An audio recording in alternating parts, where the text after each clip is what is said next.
أعوذ بالله من الشيطان الرجيم. بسم الله الرحمن الرحيم. إلى حضرة النبي المصطفى رسول الله صلى الله عليه وسلم وعلى آله وصحبه أجمعين، وإلى حضرات جميع الصالحين وجميع المؤمنين والمؤمنات والمسلمين والمسلمات الأحياء منهم والأموات، حضرات الدنيا والتي تشهد خلصا إلى الشريف ورحمة تعالى.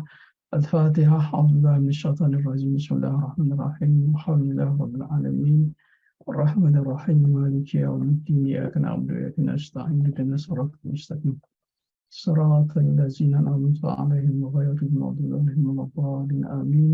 الحمد لله رب العالمين والصلاة والسلام على أشرف المرسلين سيدنا محمد وعلى آله وصحبه أجمعين. ولا حول ولا قوة إلا بالله العظيم. أشرف الله العظيم. أشرف الله العظيم. أشرف الله العظيم.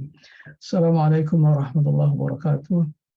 Alhamdulillah, hari ini kita jumpa lagi kawan-kawan di Maidam, dan kali ini ialah kali yang ke-15 dan kita sekarang sedang bercakap berkenaan dengan prinsip-prinsip pengurusan institusi Islam, dan insya-Allah pada hari ini kita akan bercakap prinsip yang ke-6.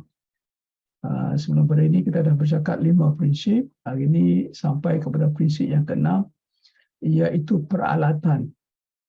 Peralatan dalam kita menguruskan institusi Islam kita ni, insya-Allah. Dan apa yang saya maksudkan dengan peralatan ini ialah sumber-sumber alam. Sumber-sumber alam. Sebabnya sumber alam ini adalah merupakan satu perkara yang kita perlukan dalam kita nak menguruskan institusi kita ini, ya. Apa yang saya maksudkan dengan sumber alam ini? Sumber alam ialah apa sahaja yang ada di atas, di bawah, ya, langit dan bumi, dalam laut dan sebagainya itu, umpamanya tanah, umpamanya besi, tembaga, logam, minyak dan macam-macam lagi lah, apa jua yang ada di atas langit, di dalam langit, di atas bumi, di dalam bumi, di bawah bumi, di dalam laut, di atas laut dan sebagainya itu, sama ada sebahagiannya telah kita teroka, Allah telah zahirkan, dan ada juga yang barangkali masih belum dizahirkan oleh Allah Subhanahu wa taala. Jadi itu yang saya maksudkan dengan itu, ya. Dan dalam kita ini, bila kita nak membangun, dalam kita nak mengurus sesuatu perkara, kita tak boleh lepas lagi daripada berinteraksi, ya, berhubungan dengan sumber-sumber alam ini, terutamanya untuk memenuhi keperluan hidup kita lah.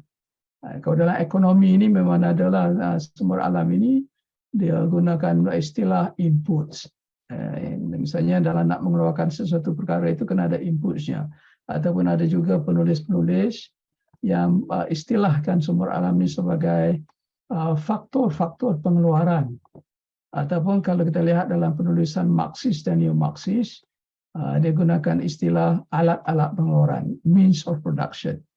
Jadi ini dan kalau kita belajar ekonomi sikitlah, dalam production function, dalam fungsi pengeluaran itu memang ada input-input inilah, misalnya tanah, modal, apa lagi, entrepreneurship,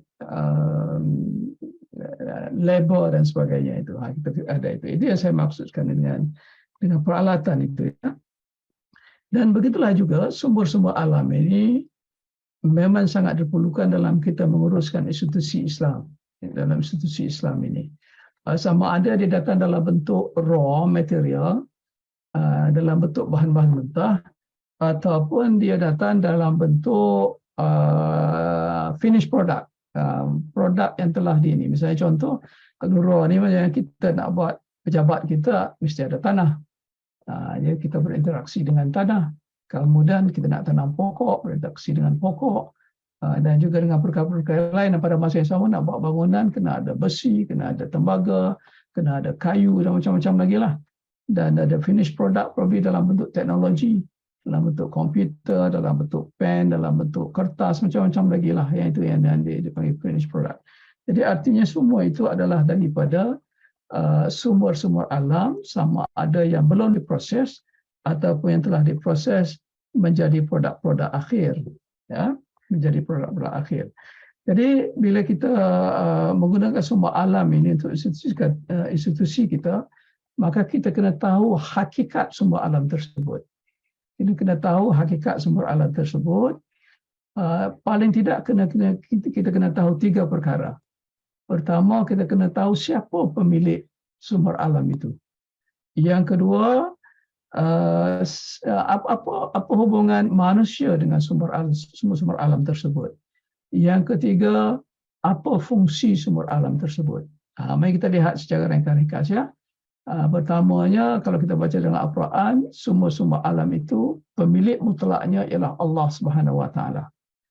Ya, dan Allah juga adalah pencipta kepada semua sumber alam itu.